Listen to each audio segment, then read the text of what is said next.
Dans cette séquence, nous allons montrer comment notre connaissance des concepts évolutifs nous permet d'adapter nos pratiques humaines dans les domaines de la santé et de l'agriculture. Nous allons commencer par aborder les adaptations dans le domaine médical. La connaissance des mécanismes évolutifs chez certaines bactéries ou virus qui sont responsables d'infections potentiellement graves voire mortelles permet d'adapter nos pratiques médicales. Nous savons par exemple que dans les hôpitaux se développe une résistance bactérienne aux antibiotiques qui peut être à l'origine de ce que l'on appelle les infections nosocomiales, qui sont incurables et qui sont par exemple dues au staphylocoque doré. On peut donc se demander comment certaines populations bactériennes ont développé une résistance aux antibiotiques.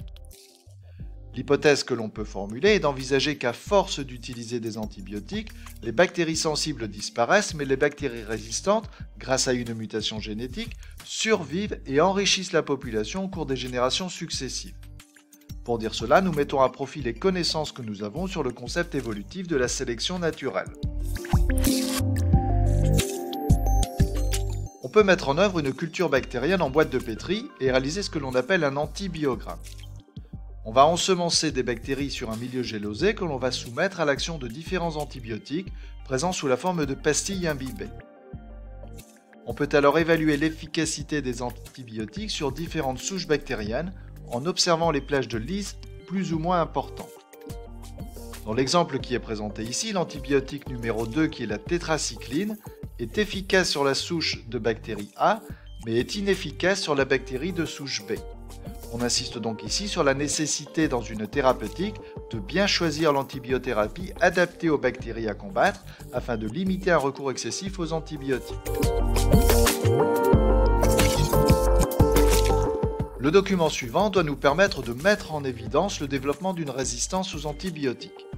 Dans un premier milieu de culture sans antibiotiques, différentes populations bactériennes se développent et l'une d'entre elles fait apparaître une résistance à un antibiotique grâce à une mutation génétique spontanée sur l'un de ces gènes.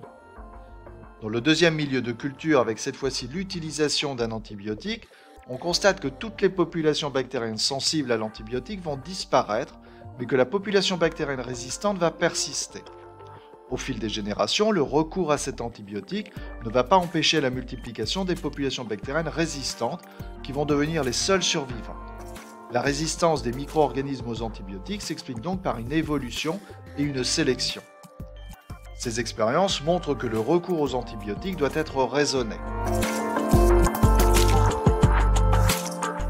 Un autre exemple est lié à notre connaissance des virus. Un virus est une entité biologique constituée d'une information génétique et souvent protégée par une enveloppe virale. Nous savons que les virus subissent à la fois des mutations génétiques fréquentes, mais aussi des recombinaisons entre différents types de virus, donnant naissance à des virus originaux qu'il est difficile de combattre. Le principe de la vaccination préventive consiste à envisager les différents types de recombinaisons possibles entre des souches virales qui circulent à un instant donné. C'est ce qu'il se passe chaque année avec la proposition d'un nouveau vaccin contre la grippe. Dans un deuxième temps, nous allons aborder l'implication de nos connaissances dans le domaine agricole. L'expérience qui est présentée ici montre la relation entre la concentration en glyphosate, qui est un herbicide, et le nombre de vers de terre se trouvant dans le sol qui sont tués. On constate une relation directe entre la concentration en glyphosate dans le sol et le nombre de vers de terre tués. Or, on sait que les vers de terre jouent un rôle majeur dans la fertilité des sols, grâce à l'aération qu'ils procurent par les nombreuses galeries qu'ils creusent et l'enrichissement des sols lorsqu'ils participent au recyclage de la matière.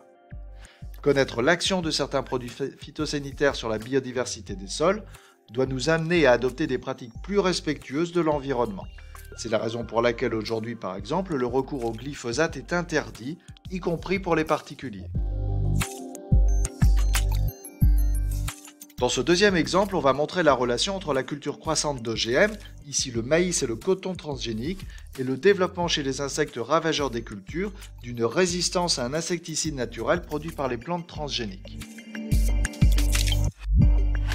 Les maïs et cotons transgéniques, appelés maïs BT et coton BT, ont reçu un transgène présent à l'origine dans la bactérie Bacillus thuringiensis.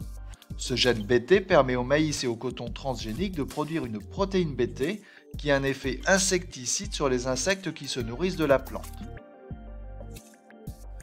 On constate que depuis 1996 à 2010, la surface d'OGM cultivée est passée pour ces deux cultures à 60 millions d'hectares, ce qui correspond quand même à 600 milliards de mètres carrés.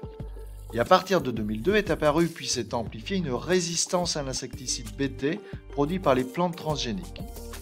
Sur le même modèle que celui vu précédemment pour les bactéries, les insectes sensibles au Bt ont disparu des populations, mais tous les insectes devenus résistants grâce à une mutation génétique spontanée ont enrichi les populations jusqu'à devenir dominants. Ceci entraîne une efficacité beaucoup moins importante des maïs et cotons transgéniques. C'est la multiplication de très grandes surfaces d'exploitation très proches les unes des autres qui a permis le développement de cette résistance. L'utilisation de produits phytosanitaires comme les insecticides diminue la biodiversité et sélectionne les individus résistants. À terme, les insecticides ne sont plus efficaces. Enfin, dans ce dernier exemple, on étudie l'intérêt de réaliser des polycultures de plusieurs types de plantes par rapport à des monocultures.